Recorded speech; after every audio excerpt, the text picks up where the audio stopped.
আসসালামু আলাইকুম রহমতুল্লাহি ওয়া বারাকাতুহু। কেমন আছেন আপনারা সবাই? সকালে ভালো আছে। আজকে আপনাদেরকে মোবাইলের একটা দারুণ একটা সেটিংস দেখাবো। দেখেন আমি মোবাইল মধ্যে টাচ করতেছি, এখানে টাচটা শো করতেছে। তো এটা কীভাবে করবে আমি সম্পূর্ণ ভিডিওটা আপনাদেরকে দেখাচ্ছি, দেখতে থাকুন সম্পূর্ণ ভিডিও। তো বন্ধুরা, এই সেটিংসটা করতে হলে আমাদেরকে প্রথমে আমাদের মোবাইল সেটিংসে যেতে হবে। সেটিংসে যাওয়ার পর আপনার সুবিধার জন্য এখানে সার্চ বার আছে, যেখানে সেটিংসে সবার উপরে একটা সার্চ বার থেকে থাকে সকল মোবাইলে। সার্চ বারে আপনারা সার্চ দেবেন টাচ, TOUCH, টাচ। টাচ থেকে সার্চ দেবেন, এরকম অনেক কিছু আসবে।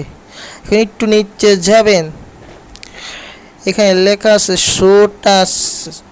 শো টাচে ক্লিক করে দেবেন। হয়তো বা আপনার মোবাইলে শো টাচের বদলে অন্য কিছু লেখা থাকতে পারে, এক মোবাইলে একই সিস্টেম। আমি শো টাচে ক্লিক করে দিলাম।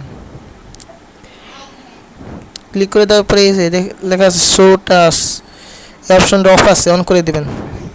এসে আমি অন করে দিলাম। এখন দেখতে পাচ্ছেন এখন আমার টাচটা শো করতেছে। এখন আপনি কোন জায়গায় ক্লিক করলেন এখানে সরাসরি শো করবে। আমার ভিডিওটা দেখে যদি আপনাদের একটু হলেও যদি উপকার হয়, আমার চ্যানেলটাকে সাবস্ক্রাইব করে পাশে থাকা বেল আইকন বাজিয়ে রাখবেন।